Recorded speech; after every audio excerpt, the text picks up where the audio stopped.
E aí a gente já começa a falar um pouquinho mais sobre o conteúdo da disciplina. Vocês têm alguma dúvida que vocês queiram tirar agora de início? Qualquer coisa que vocês queiram falar? Ainda não.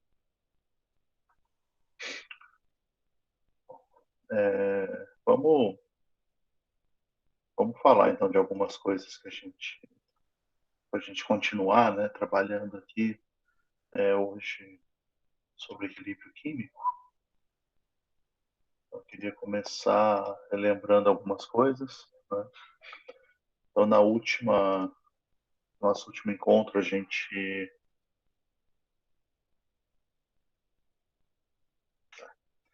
no nosso último encontro, então a gente definiu, né, uma constante de equilíbrio em termos das atividades das substâncias, e lembrando que no equilíbrio o ΔG é igual a zero, a gente pegou uma equação que nós tínhamos demonstrado nas últimas aulas e pudemos, então, obter uma expressão bastante relevante, né, em termos da que a gente pode conhecer sobre o sistema. O sistema envolve uma reação química, né? Que é essa aqui, que mostra para a gente a relação direta entre o ΔG padrão de uma reação e a constante de equilíbrio dessa reação. A partir dessa expressão, a gente vai lembrar o seguinte: primeiro, a gente ficou com um sinal negativo aqui, tá? Então, a gente pode analisar um pouco essa, essa expressão para a gente ver quais são as relações que a gente vai ter com o ΔG, entre ΔG padrão de reação e a constante de equilíbrio, né? Vamos fazer essa análise primeiro, depois a gente volta nesse exemplo. Eu vou pedir para vocês fazerem essa conta, tá? Então, eu queria, já para a gente ficar com tudo claro, né?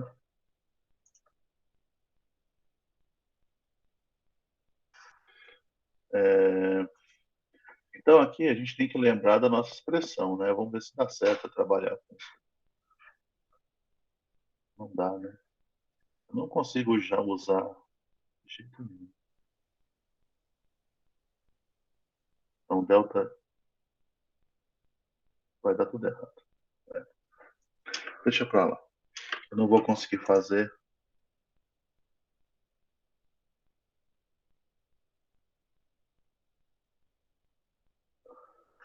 A gente lembra lá, então, que o ΔG padrão tem uma relação com menos o ln de K. E aí, para o ΔG ser para o ΔG ser menor que zero, se ΔG for menor que zero, isso necessariamente vai implicar que a constante de equilíbrio é maior que 1. Né? Por quê? Porque, como a gente tem aquele sinal negativo na equação, para o ln ser positivo e a gente continuar tendo um ΔG menor que zero, a constante de equilíbrio tem que ser maior que 1. Constante de equilíbrio maior que 1, lembrando de como que a gente escreve a constante de equilíbrio, quer dizer que produtos, a atividade dos produtos é maior que a atividade dos reagentes na condição de equilíbrio. Tá? Ou seja, a gente tem mais produto do que reagente no final na condição de equilíbrio daquela reação. E o inverso é verdadeiro. Se ΔG padrão for maior que zero, a constante de equilíbrio é menor que 1. Constante de equilíbrio menor que 1 quer dizer que os reagentes são predominantes sobre os produtos. Veja que ΔG maior que zero, ΔG padrão maior que zero, a gente fala que o processo não é espontâneo. Lembra disso, né? Só que numa reação química, isso não implica que é, o, que a reação não aconteça em extensão nenhuma. Quer dizer que ela vai acontecer numa extensão pequena. Vai ter pouca conversão de reagente em produto. Além disso, né, a gente pode lembrar também que se a gente tiver uma condição, a gente pode ainda assim usar essa reação. O que, que quer dizer para uma coisa que nos interessa? Né? Por exemplo, se o ΔG é maior que zero numa reação, a gente pode induzir, quer dizer que a gente, para essa reação acontecer, a gente tem que dar energia para o sistema, a gente tem que ter uma forma de transferir energia de Gibbs para esse sistema. A gente vai A gente vai ver isso logo a seguir, tá? No nosso curso, tá bom? Um exemplo disso está dado no exercício que foi proposto aqui para vocês. Se vocês toparem fazer, seria interessante. Então, aqui é uma reação que acontece meio biológico, né? Que é a gente partir de glicose na presença de hidrogênio fosfato, que em bioquímica é chamado de fosfato inorgânico, né? Porque é a espécie predominante do íon fosfato no meio biológico.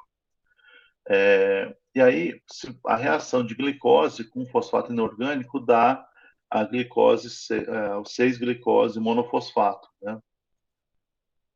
Que é essa espécie aqui. Então, é uma glicose com o fosfato aqui substituindo a, uma das hidroxilas, tá?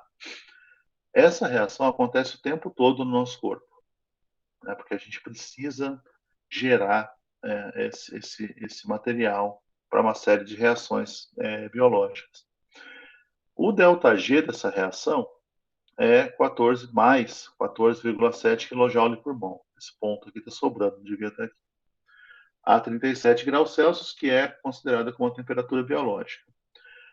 Mas o importante aqui é, vocês conseguem calcular a constante de equilíbrio para essa reação? Essa aqui é a proposta. Vocês conseguem fazer isso em 5 minutos?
Pessoal, dá para a gente conversar já?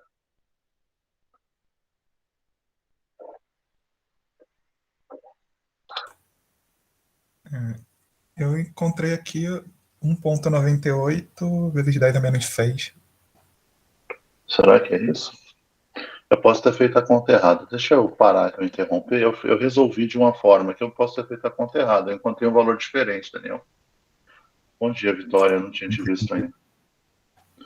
Só um segundo, tá? Deixa eu colocar aqui outra Não sei também resolução. o que eu fiz. Não, é porque o que eu fiz foi dessa forma aqui. Ó. Então a gente tem essa reação, né?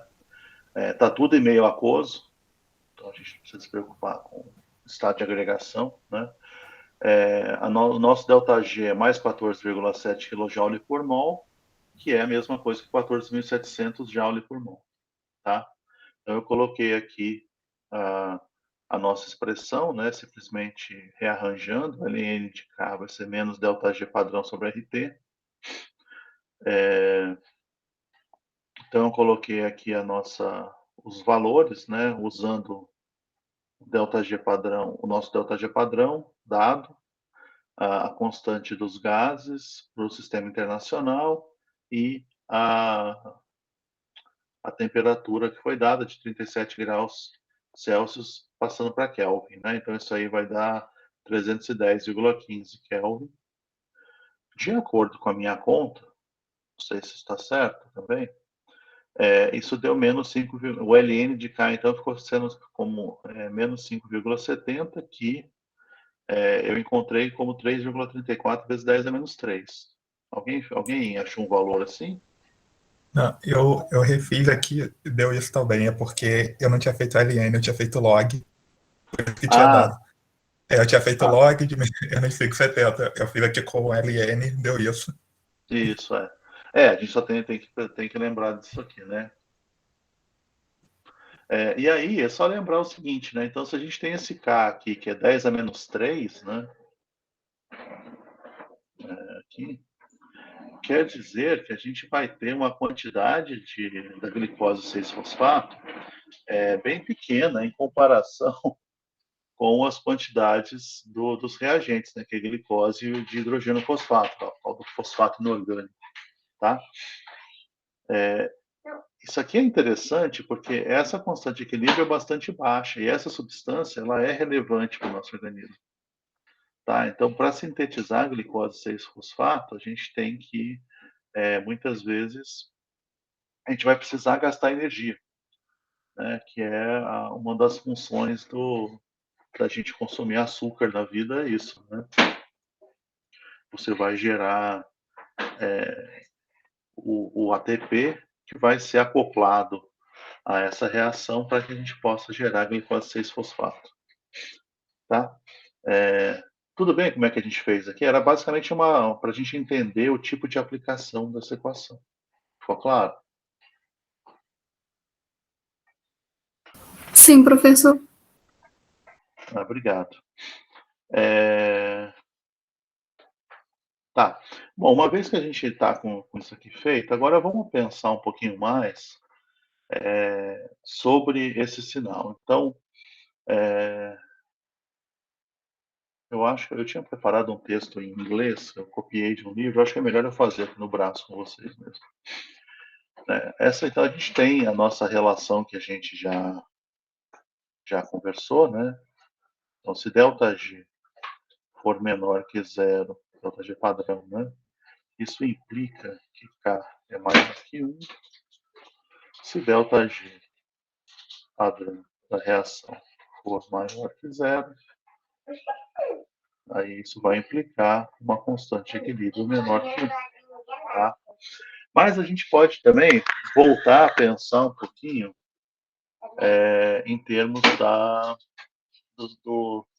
das grandezas que a gente mede, né, também para a reação. Então, a gente pode fazer uma situação em que a gente considera o ΔH, padrão para a reação, o ΔS, padrão para a reação. Isso vai gerar um ΔG, portanto, a gente pode levar em conta a constante de equilíbrio. Então, eu queria falar sobre sinais, né, basicamente. Então, vamos fazer uma tabela aqui para a gente conversar sobre isso. Então, por exemplo, se eu tiver um ΔH que é negativo, então menor que zero, e um ΔS que é maior que zero, o que vai acontecer com o ΔG? Todo mundo consegue saber? Negativo? Isso, o ΔG vai ser necessariamente negativo. Isso quer dizer que K é maior que 1. Portanto, a gente tem uma reação espontânea,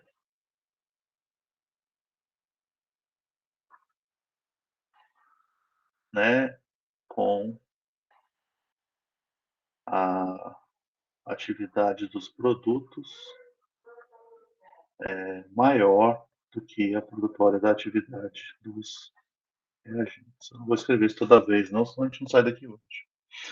Uma outra situação, então vamos separar isso aqui. Uma outra situação é a gente inverter todos os sinais de ΔH e ΔS. Então, se o ΔH for maior que zero e o ΔS for menor que zero, a gente vai chegar numa situação, aí eu só inverti os sinais, né? Então a gente vai conseguir ver facilmente numa situação em que o ΔG é necessariamente maior que zero. Isso implica, de acordo com o que a gente já viu, que a constante de equilíbrio é menor que 1. Então, é uma reação que a gente chama de não espontânea.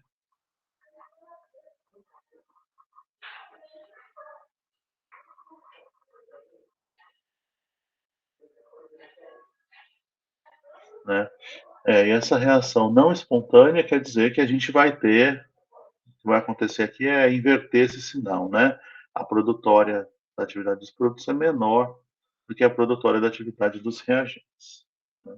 Essas são as condições que são um pouco mais fáceis da gente analisar.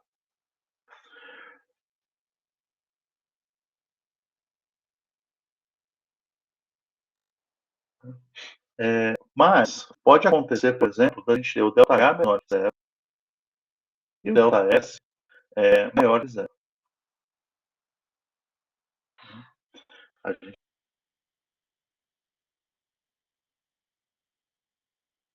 vai lembrar lá da nossa expressão inicial, né? Para a gente analisar. Né?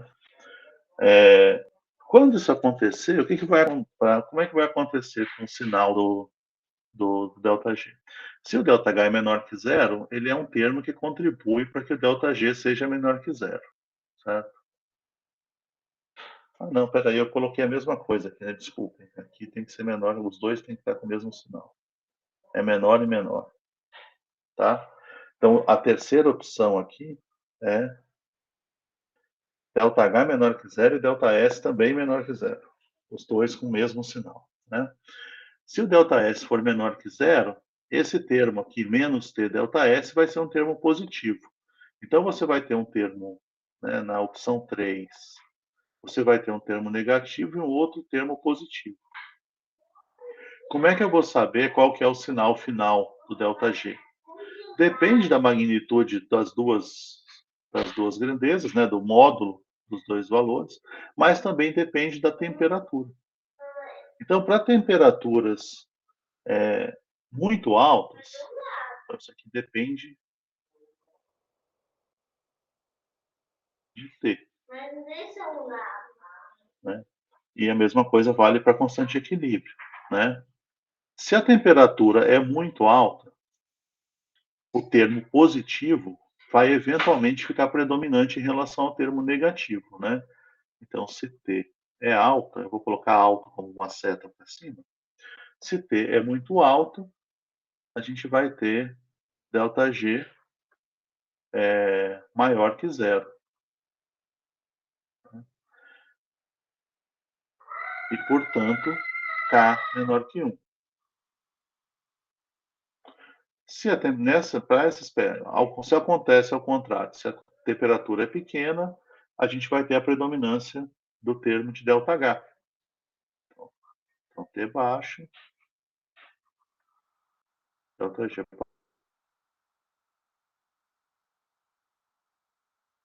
padrão menor que zero, K maior que 1. Né? Então, e uma última opção é a gente analisar agora se todos os sinais forem positivos, né? Tanto ΔH quanto ΔS.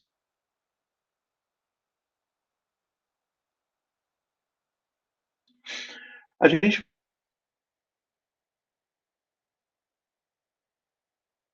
vai ter que chegar mesmo a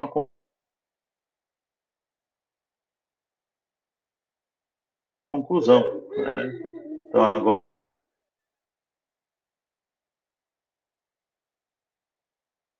agora eu posso apagar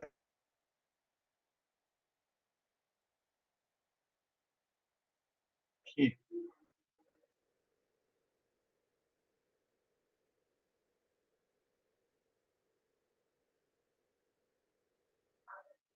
Né?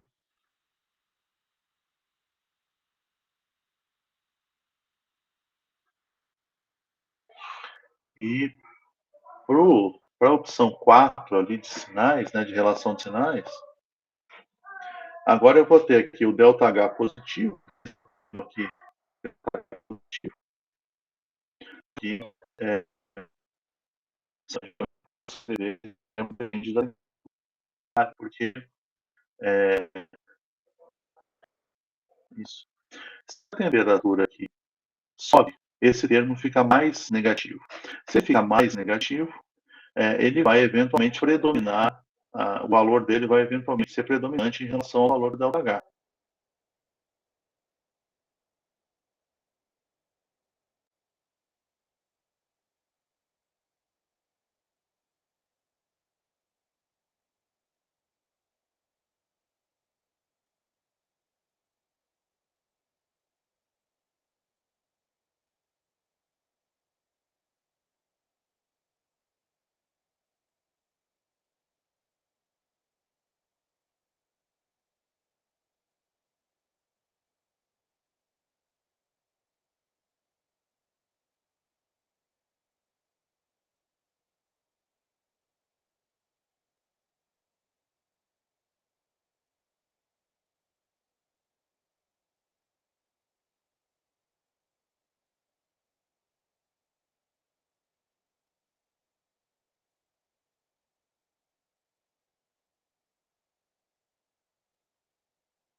Gente, eu caí, né? Que horas que eu caí?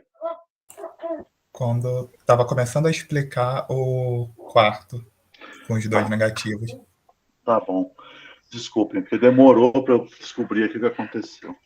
Deixa eu voltar lá, então. Eu já tinha acabado, eu não percebi que eu tinha caído, então eu acabei terminando aqui. Então, se o ΔG, se tanto ΔH quanto ΔS são menores que zero, tá?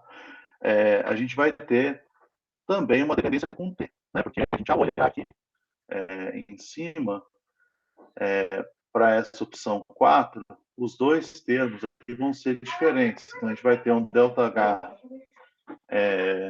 que vai contribuir para que o ΔG seja positivo, e o termo em ΔS vai contribuir para o ΔH ser negativo. Então, a gente vai ter aqui uma dependência, o sinal do ΔG vai depender também de T. Né? Ao olhar aqui, a gente percebe que o termo menos T ΔS, a gente vai precisar de novo analisar a temperatura, ele vai ficar mais negativo, né, à medida que a temperatura sobe. Então, ele vai predominar sobre o ΔH.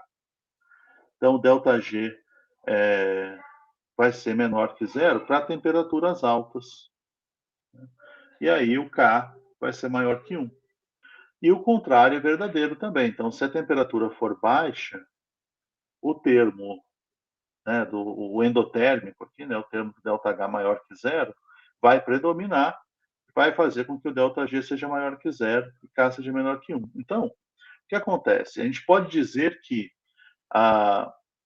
essa reação, esse tipo de reação do 3, do método da opção 3 aqui, ela vai ser espontânea para temperaturas baixas. Então, a gente pode escrever isso aqui, né? Ela é espontânea para T baixas. E essa outra condição em que a gente tem um processo endotérmico, mas que tem um ΔS positivo, vai ser espontâneo para temperaturas altas. Né? Quanto mais alta for essa temperatura, maior a probabilidade dessa reação acontecer de forma espontânea e ter uma constante de equilíbrio maior que 1. Tá bom? A gente fez uma análise muito parecida com essa quando a gente estava discutindo ΔG, se eu não me engano, né? Antes de falar da constante de equilíbrio. Mas é interessante aqui a gente perceber essa situação. Tá bom?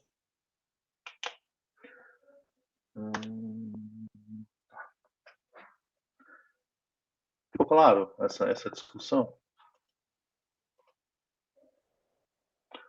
Eu vou interromper aqui o compartilhamento.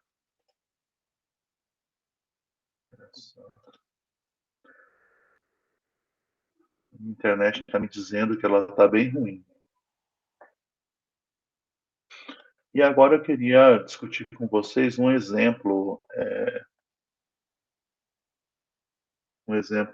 mais para a gente trabalhar ele um pouquinho melhor, apesar de que eu acho que vocês já entregaram a lista de exercícios até com coisas parecidas do que eu vou discutir aqui agora. Deixa eu conferir isso.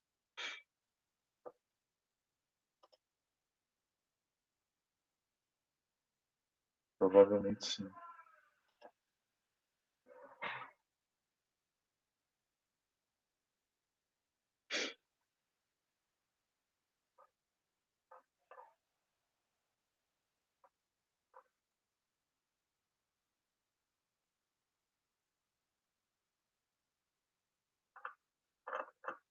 Bom, talvez não. O que eu queria mostrar para vocês era um exemplo desse aqui.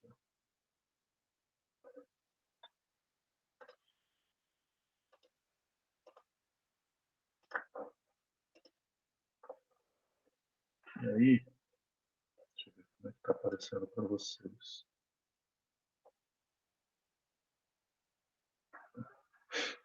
Se vocês não tiverem no celular, tá legível. Se tiver no celular, deve estar difícil. Eu vou pôr em modo apresentação.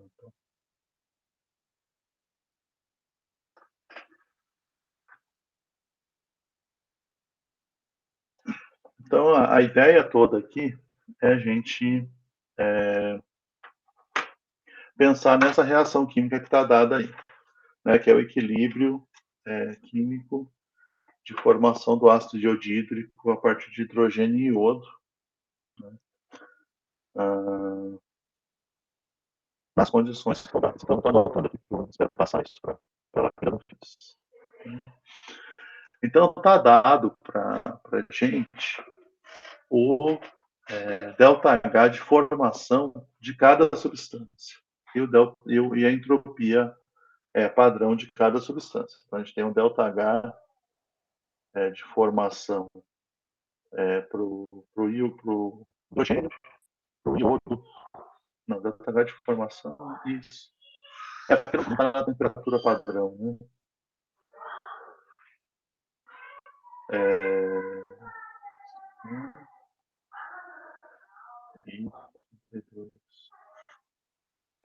E a entropia total, a entropia dessa espécie, de cada espécie,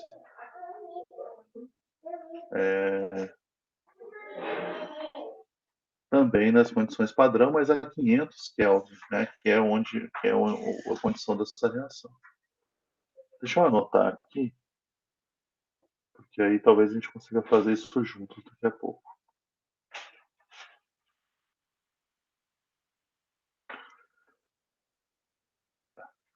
E aí a gente tem uma situação em que está dizendo que 1 mol de hidrogênio e 1 mol de iodo, ambos na fase gasosa, são colocados no recipiente a 500 Kelvin e nessa temperatura só tem eles, né, no frasco reacional, e você vai estabelecer esse equilíbrio químico que está dado aqui na equação. E a pergunta final é qual é a fração molar do HI nessa condição. Para facilitar a conta, a gente pode aproximar uma atmosfera de um bar, né, para a gente poder assumir que está nas condições padrão e não ter que fazer as conversões. Tá? Como é que a gente faria isso aqui? Antes de fazer, vamos discutir como é que a gente faria isso?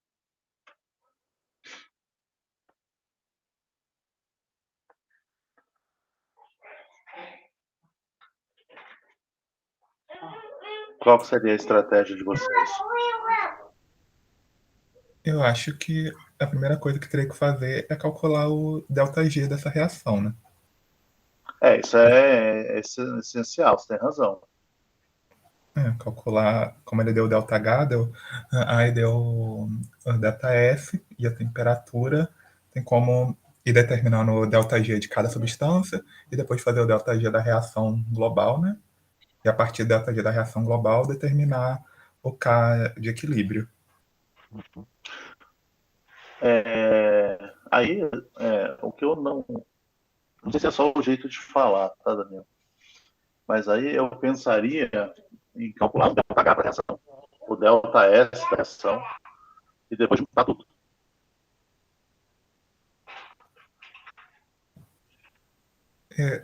Travou um pouco quando você Eu falou. pensaria em calcular primeiro um ΔH para a reação, certo? A gente tem os ΔHs de cada espécie de formação, né? E depois faria a mesma coisa com ΔS, e aí eu calcularia o ΔG. Seria bem mais fácil. É o que eu pensei, daria mais trabalho calculando vários DataGs e depois fazer DataG global. Assim iria bem mais rápido. Porque você vai ter muito, muito trabalho. E aí, daí, a partir disso, você vai achar a constante de equilíbrio, certo? Então, vamos. Sim. Deixa eu fazer uma coisa. vou sair da apresentação e vou copiar isso daqui. Eu caí de novo? Não. Não, eu não. Não, tô lá. Tá.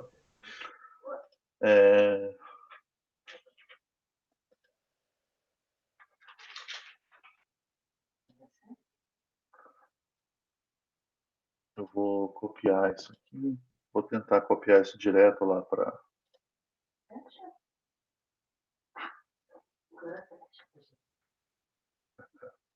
Tá certo? Eu vou. Tá. Eu vou sair aqui da apresentação e vou compartilhar agora o quadro branco que eu sempre uso com vocês, que eu consegui copiar o exercício para lá. Tá? Então a gente pode fazer o que o Daniel sugeriu para começar, né? Então a primeira coisa a fazer é a gente calcular esse ΔG, né? Então para achar a constante de equilíbrio, eu preciso calcular o ΔG padrão de reação.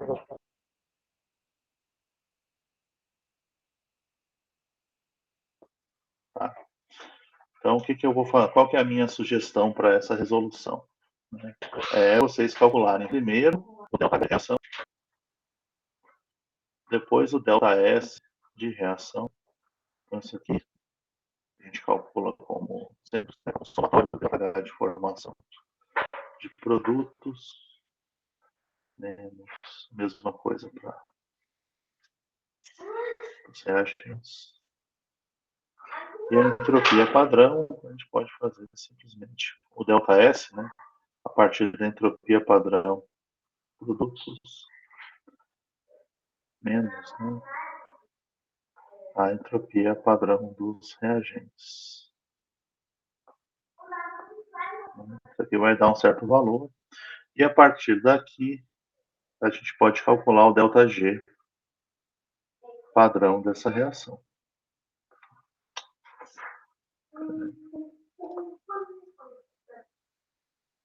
Vamos escrever minúsculo para não confundir com reagente. Né? Vamos fazer isso, então? Lembrando da temperatura, né?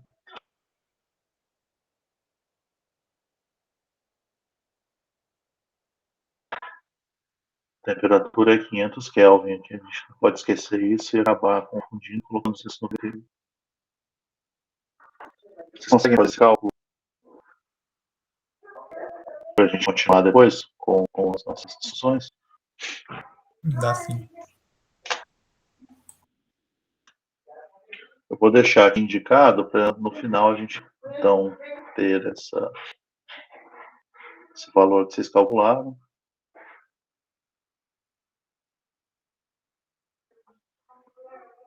E aí a gente calcula o ΔG.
Obrigado.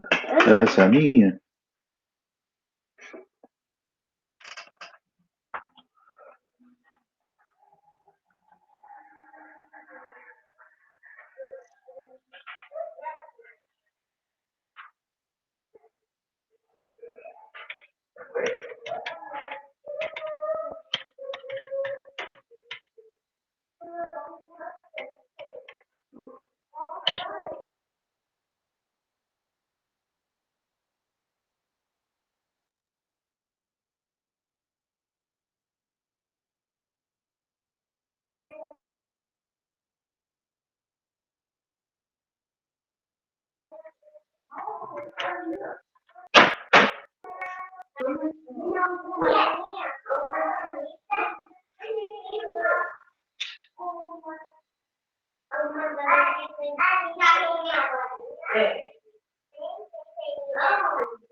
A internet piscou de novo, mas eu tô na hora.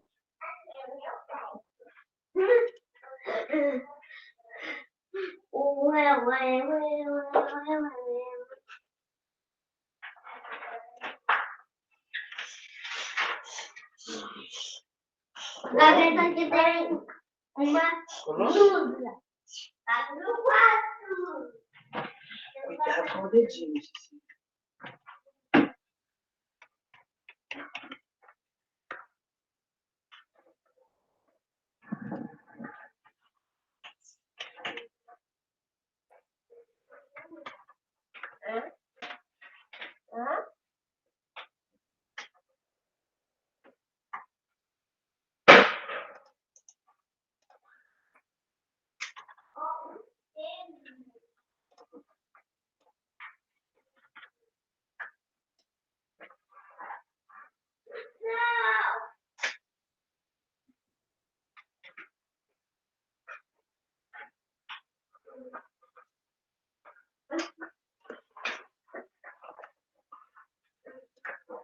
E aí, pessoal, deu pra gente fazer já algumas das contas? Deu menos 1,97 no DG. Menos 1,97. Quanto que deu o seu delta H? Delta H 10,81 kJ. Menos 10,81 kJ. Aham. 10,8. Aham. E aí o delta S deu quanto? 17,68 joules. Aham. Tá, aí o delta G vai ficar menos 10.820. 10, mais 8.829. Tá. Seria em 970 joules. Uhum. Tá, e aí o K deu quanto? Eu fiz uma conta errada aqui. Foi? O K aqui, pelo que eu fiz, deu 1,6. 1,6. Deixa eu conferir aqui que eu errei uma conta. Não sei o que eu digitei na calculadora. Que deu um valor esdrúxulo, eu não percebi na hora. Deixei quieto. 10.820 mais 500 vezes 61. Deu menos 1,9 kJ, né? Isso. Aí eu vou agora fazer E elevado a isso. É 1,25 deu a minha conta.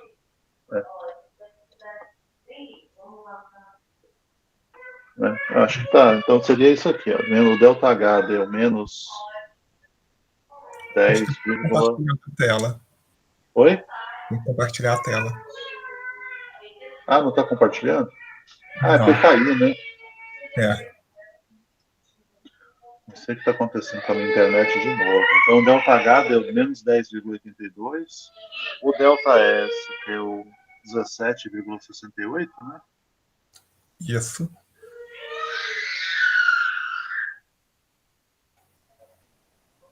E isso implicou num delta G de menos 1,98 kJ por mol, que deu um K de 1,25 na minha conta. O senhor tinha dado quanto, Daniel? Provavelmente ela um pouquinho a mais. Ela deu 1,4, mas. Tem só um pouquinho erro. Eu só ver aqui se eu botei algum número errado. No Ou caso. eu, né? Mas é alguma coisa assim, né? Então, se K deu 1,25,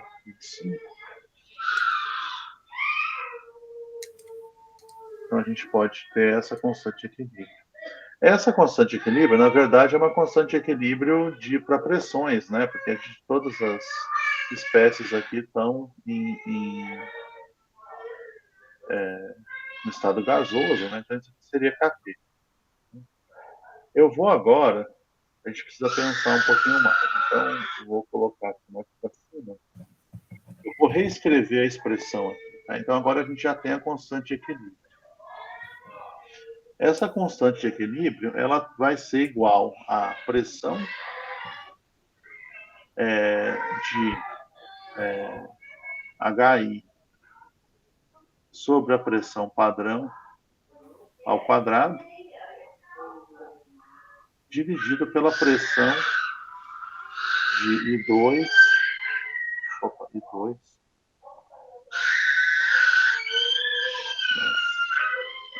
pressão de I2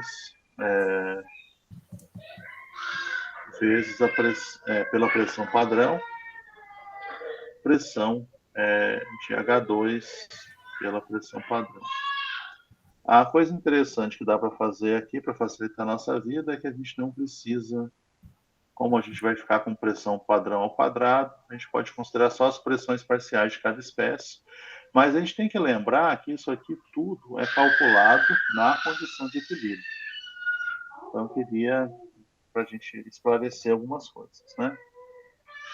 Então, se a gente reescrever aqui a equação química,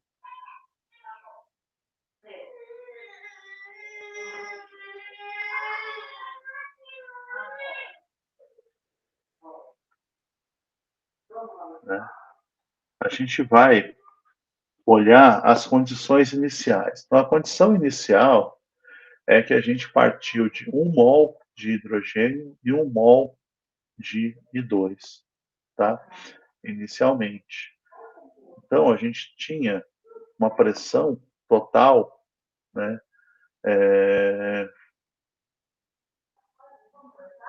Isso. O equilíbrio ele é estabelecido com uma pressão de uma atmosfera. Tá? Mas então, o que a gente vai? A gente vai fazer uma coisa que talvez vocês já tenham feito. Né? Então, inicialmente, a gente tem uma certa quantidade. A gente tem 1 mol de I2 e a gente tem 1 mol de H2 e 1 mol de I2. Né? E, inicialmente, a gente não tem HI. Né? No instante em que a gente adiciona as duas substâncias, a gente não vai considerar que já existia algum HI lá no processo, no sistema. Né? Quando a gente está falando de 1 mol, em 1 mol, a gente, para uma pressão, como são gases, né? quer dizer que no início aqui a gente tinha um molde de cada uma dessas espécies para uma pressão total de uma atmosfera, né? Então isso quer dizer que a gente tinha aqui inicialmente 0,5 atmosfera de H2 e 0,5 atmosfera de I2, tá? Então a situação toda acontece à pressão de uma atmosfera. É dado isso no problema, certo? O dado não é essencial, né? Porque a gente não vai se preocupar com variações, né? De volume, nem nada disso. A gente só está interessado na quantidade de matéria mesmo. Tá? Eu vou descer mais um pouquinho. Então a gente tem uma certa reação, né? Então essa reação, a gente vai ter um consumo que eu vou chamar de X, né? Vamos ver se dá certo. Das duas espécies. Então a proporção é 1 para 1, então é X e X. E para cada vamos pensar molecularmente, né? Para cada molécula de hidrogênio que reage com uma molécula de I2, nós geramos duas de HI. Então, se eu diminuo o X de cada espécie aqui, eu formo 2X de HI. Né? Então, no equilíbrio, quando a reação atinge o equilíbrio, a gente já vai ter uma pressão que é meio menos X ATM de hidrogênio, meio menos X ATM de iodo e uma pressão 2X de HI. Tá? O que a gente faz agora? A gente vai substituir a condição de equilíbrio, porque é ela que é a condição essencial para a gente. Né? A gente vai substituir isso na expressão da constante de equilíbrio. Então, K, que é igual a 1,25, vocês podem checar depois essas contas. Né? A gente vai ter uma pressão final de HI, que é 2x ao quadrado, dividido pelas pressões, pela multiplicação das pressões das duas espécies, 0,5 menos x, 0,5 menos x. Né? Isso vai dar uma equação de segundo grau. Não tem muito como escapar. Então a gente vai ficar com um termo que é 1,25. Deixa eu subir isso aqui mais um pouco. 1,25 igual a 4x² sobre 0,5 ao quadrado da 0,25, né? Menos x mais x².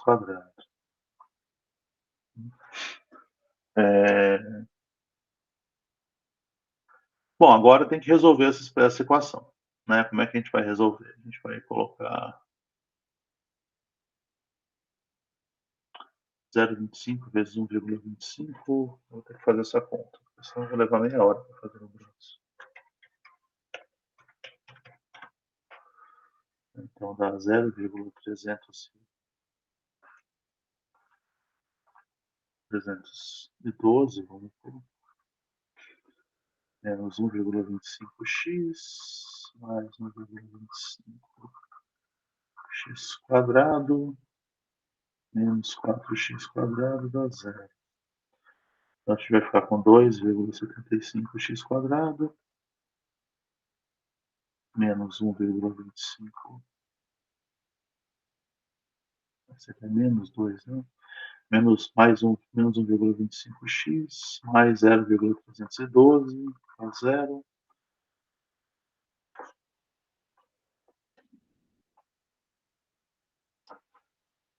Se a gente multiplicar tudo por menos 1 aqui não vai fazer diferença, então seria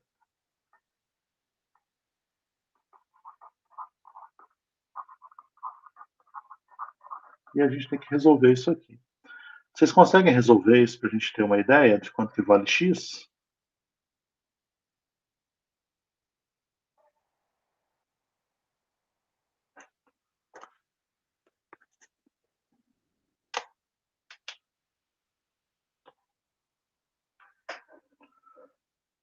Tá, isso aqui fica caído de novo. Né? Ainda não.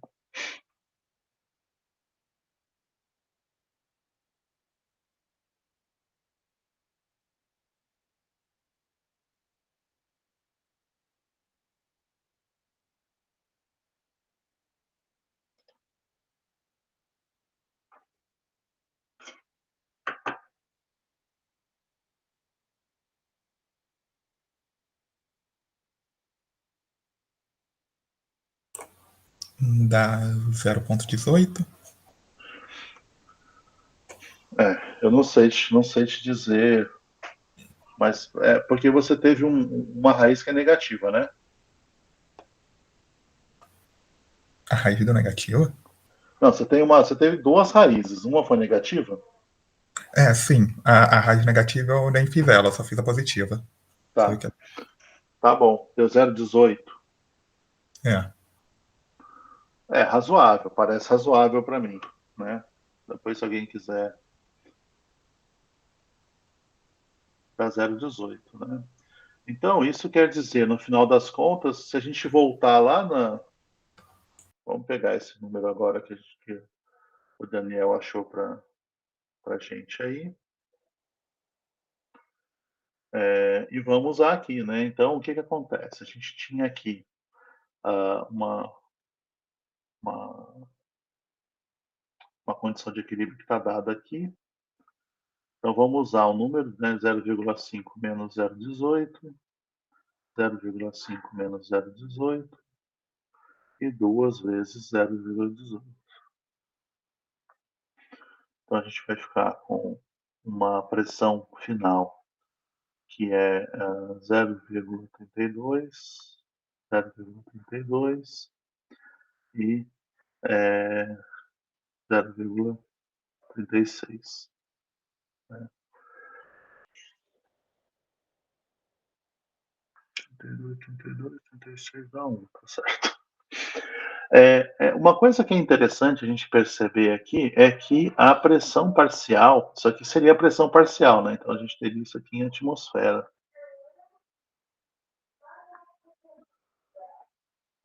Só que, se a gente lembrar, né, da lei dos gases, pressão, ela é diretamente proporcional ao número de mols. Isso quer dizer aqui para a gente só que, como a pressão total, no final das contas, é 1, esses números que a gente obteve aqui, eles são diretamente a fração molar.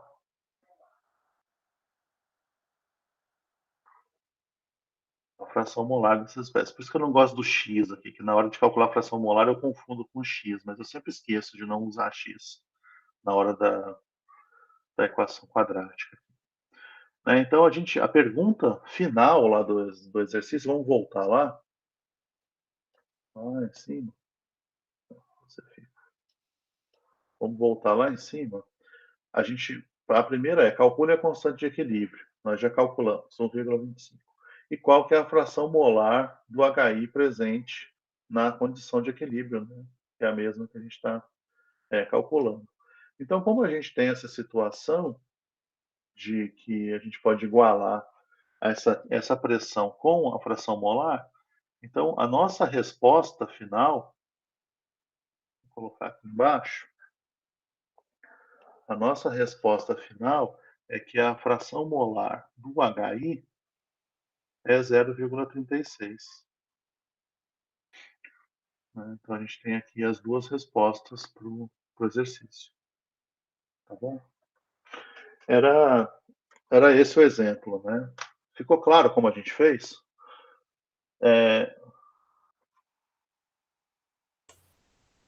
Professor, Uhum. só uma coisa que quando estava pensando no exercício, eu pensei em fazer ele utilizando um número de mols.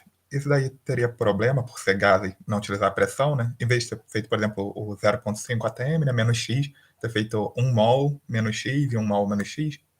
Não, não dá, não tem problema. A vantagem de usar a pressão é que você já sai direto com a fração molar. Se você não usar se você usar o número de mols, está tudo bem. Só que aí no final você tem que fazer a conta da fração molar. Sim, Porque você vai chegar no final com o número de mols de cada espécie, né? sim, E aí é só você fazer a continha da fração molar que vai dar certo também, sim. Ah, tá bom? tá bom. Nesse tipo de problema isso sempre vai acontecer, Sim. tá bom? É, Então, e aí vocês vão se deparar aí na próxima lista com alguns exemplos para resolver desse tipo. Eu acho que esse do hidrogênio com iodo da HI eu tinha tirado da lista para poder dar como exemplo. Mas se eu não tirei também, está lá na lista, é só vocês resolverem de novo, tá bom?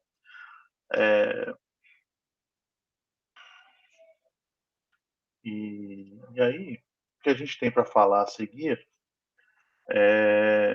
eu vou falar para vocês na próxima aula sobre reações acopladas e a resposta à temperatura e à pressão. São coisas relativamente rápidas da gente fazer, tá bom? E aí a gente trabalha com alguns exemplos.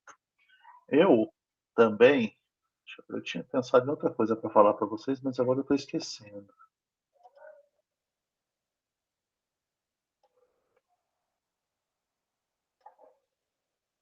Ah, eu também queria conversar com vocês, porque na última aula que a gente tiver mais adiante, né, então a gente vai ter mais uma aula do Rômulo, mas daqui uns dias. E a última aula da disciplina é simplesmente uma. A gente não vai mais ter conteúdo nessa aula, né? Mas eu queria que, se vocês, todos que puderem participar, para me dar um retorno sobre o que vocês acharam da condução da disciplina. A abordagem, a forma de passar, a ideia de ter essas aulas de outros professores para vocês assistirem, se isso foi útil para vocês, tá? E o que vocês tiverem de sugestão para melhorar a disciplina também vai ser muito bem-vindo, né? Tá bom? Eu acho que com isso, se vocês não tiverem nenhuma dúvida mais, eu posso parar de gravar.